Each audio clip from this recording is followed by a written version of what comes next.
ನೋಡಿ, ನಾನು ನೆನ್ನೆ ಮೀಟಿಂಗು ಕೂಡ ಹೋಗಿದ್ದೆ, ಅಲ್ಲಿ ಕೂಡ ಡಿಸ್ಕಷನ್ ಆಯಿತು. ಸೊ ಅವ್ರು ಹೇಳಿದ್ದಾರೆ ನಾಳೆ ನಮ್ಗೆ ಯಾವುದೇ ಕಾರಣಕ್ಕೂ ತೊಂದರೆ ಆಗಬಾರ್ದು ಅಂತ ಅವ್ರು ನೋಡ್ಕೋತಾರೆ ಅಂತ ನಮಗೆ ಹೇಳಿದ್ದಾರೆ. ಸೊ ಹಾಗಾಗಿ ಇನ್ನು ಮುಂದೆ ಏನಾದರೂ ತೊಂದರೆ ಆದರೆ ಖಂಡಿತವಾಗ್ಲೂ ನಮ್ಮ ಸರ್ಕಾರದವರು ನೋಡ್ಕೋತಾರೆ.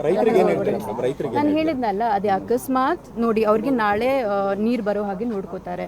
ಅಕಸ್ಮಾತ್ ಇನ್ನು ಮುಂದೆ ಅವ್ರಿಗೆ ಏನಾದರೂ ವ್ಯತ್ಯಾಸ ಬಂದರೆ ಖಂಡಿತವಾಗ್ಲೂ ಅವ್ರಿಗೆ ಪರಿಹಾರ ಕೊಡೋ ಹಾಗೆ ನಮ್ಮ ಸರ್ಕಾರ ನೋಡ್ತಾರೆ. ನಮ್ಮ ಸರ್ಕಾರದವರು ರೈತರ ಪರನೇ ಇದ್ದಾರೆ. ಇಲ್ಲಿವರೆಗೂ ನೀವು ಏನೇ ಸ್ಕೀಮ್ಗಳು ನೋಡಿದ್ರು, ಯೋಜನೆಗಳು ನೋಡಿದ್ರು ಪ್ರತಿಯೊಂದು ರೈತರ ಪರನೇ ಇದೆ. ಸೊ ಹಾಗಾಗಿ ನೀವೆಲ್ಲರೂ ನಂಬಿಕೆ ಇಟ್ಕೊಳ್ಳಿ, ಶಾಂತವಾಗಿ ಹೋರಾಟ ಮಾಡಿ, ಏನು ಹೆಚ್ಚು ಕಡಿಮೆ ಮಾಡೋಕ್ಕೆ ಹೋಗ್ಬೇಡಿ. ಯಾಕಂದರೆ ನಾವು ಗಾಂಧೀಜಿ ಅವರ ದೇಶ ಇದು, ನಾವೆಲ್ಲರೂ ಶಾಂತಿಯಿಂದ ಹೋರಾಟ ಮಾಡಿ ಅಂತ ನಾನು ಕೇಳ್ಕೊತೀನಿ. ನೋಡಿ, ಅದು ಪೊಲೀಸ್ ಪರ್ಮಿಷನ್ ಕೊಟ್ಟರೆ ಮಾತ್ರ ನಾನು ಮಾಡೋಕ್ಕಾಗತ್ತೆ. ಯಾಕಂದರೆ ಅವರು ಸೆಕ್ಯೂರಿಟಿ ರೀಸನ್ಸ್ಗೋಸ್ಕರ ನನ್ನ ಬರಬಾರ್ದಂತ ಹೇಳಿದ್ದಾರೆ, ಸೆಕ್ಯೂರಿಟಿ ರೀಸನ್ಸ್ಗೆ, ಬಿಕಾಸ್ ಲೇಡಿ ಅಂತ.